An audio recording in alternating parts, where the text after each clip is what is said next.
Hello everyone. నిన్న నా పుట్టింటి నుంచి నాకు పెద్ద సారీ వచ్చిందండి. ఎప్పుడు నా వాళ్ళు నా కోసం చాలా పంపిస్తూ ఉంటారు.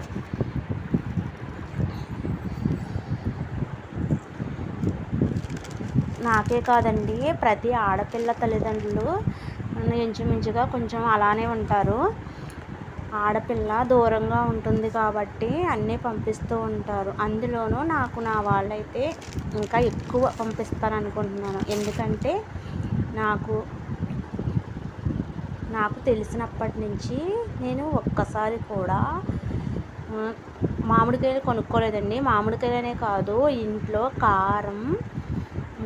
ఇంకా కారం, పచ్చడి, వడియాలు, ఇంకా కందిపప్పు, మినప్పప్పు అలాంటివి కూడా అసలు ఎప్పుడూ కొనుక్కోనండి బయట.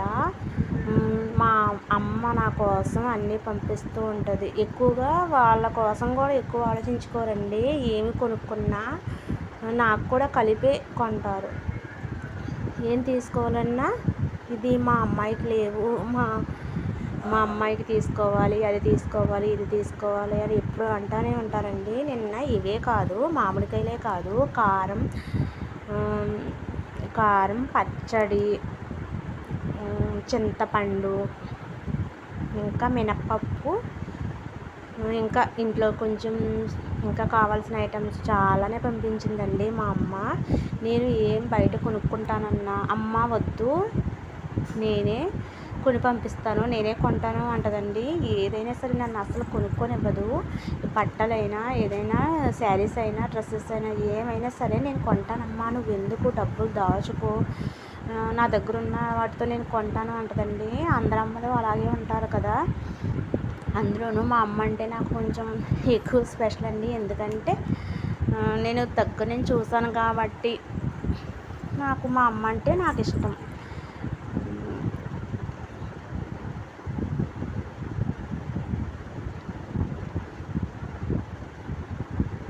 అంతేకాదండి, నేను ఎప్పుడు మా ఇంటికి వెళ్ళినా నాకు ఒక 10,000 అని, 5,000 అని ఎప్పుడు చేతిలో పెడతారండి. ఎప్పుడు కూడా ఊరినే పంపించరు. ఎప్పుడు మా ఊరు వెళ్ళినా నేను ఖాళీ చేతులతో వెళ్తాను, కానీ ఫుల్గా లగేజీతో, ఇంకా చేతిలో డబ్బులతో మళ్ళీ తిరిగి వస్తాను. నన్ను నా వాళ్ళు అంత బాగా చూసుకుంటారు. కానీ ఒక విషయం ఏంటంటే, ఆడపిల్ల దగ్గరుండే తల్లిదండ్రులను చూసుకోలేదు. అదొక్క విషయంలోనే నాకు బాధ ఉంటుంది. ఎప్పుడైనా వచ్చినా అదే కొన్ని రోజులు ఉంటారు, వెళ్ళిపోతారు. అంతేకాని మన దగ్గర అయితే ఉండిపోలేరు కదా, ఉండమన్నా ఉండరు కదా. అది మాత్రం చాలా బాధగా అనిపిస్తుందండి నాకు. ఎప్పుడైనా ఫ్యూచర్లో అవకాశం ఉంటే ఎప్పుడైనా నా తల్లిదండ్రులను నేను గొప్పగా చూసుకోవాలని నా కోరిక. వాళ్ళకి నేను చేసిందంటూ ఏమీ ఉండదు, కానీ నాకు మనసులో అయితే చాలా ప్రేమ ఉంటుందండి. ఎప్పుడు మా ఇంట్లో ఏ వస్తువు కూడా నేను నా డబ్బులు పెట్టి కొనుక్కున్నది లేదు. ఎప్పుడు కూడా నా వాళ్ళే నా కోసం ముందుగా అవసరాన్ని గ్రహించి ఇంట్లోకి ఏం కావాలైనా పంపుతూ ఉంటారు. అమ్మ, నాన్న, తమ్ముడు వీళ్ళందరూ కూడా ఎక్కువగా నా గురించి ఆలోచిస్తారు. నాకు అంత మంచి ఫ్యామిలీ ఉందండి. ఎవరికైనా చిన్న చిన్న ప్రాబ్లమ్స్ ఉంటాయి కదా, మ్యారేజ్ అయిన తర్వాత ఎవరికైనా చిన్న చిన్న ప్రాబ్లమ్స్ ఉండడం కామనే. కానీ నాకు నా వాళ్ళు వెనక అంతలా సపోర్ట్ ఉండడం నాకు చాలా హ్యాపీగా అనిపిస్తుంది. అదేనండి, ఇందులో కొన్ని మామిడికాయలు అయితే పండిపోయాయండి. కొన్ని బంగినపల్లి మామిడికాయలు, ఇంకా కొన్ని రసాలు అయ్యో అంటారండి, నాకు తెలియదు సరిగ్గా. ఇంకా అవి చిన్నగా ఉన్నాయి చూసారా, అవి పండురోడు కాయలు అంటారు. కానీ చాలా స్వీట్గా ఉంటుందండి కాయ. పండురోడు కాయలు అన్న ఇవి బంగినపల్లి మామిడికాయలు.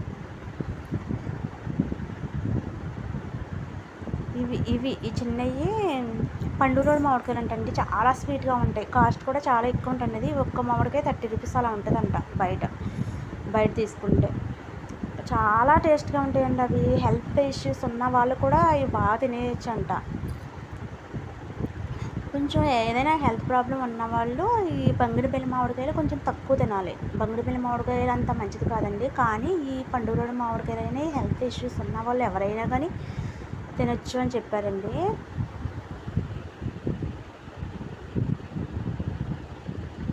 ఇవి పెద్దగా ఉన్నాయి. ఆ మామిడికాయలు ఏమంటారు నాకు తెలీదు. మీకు ఎవరికైనా తెలిస్తే కామెంట్ చేయండి.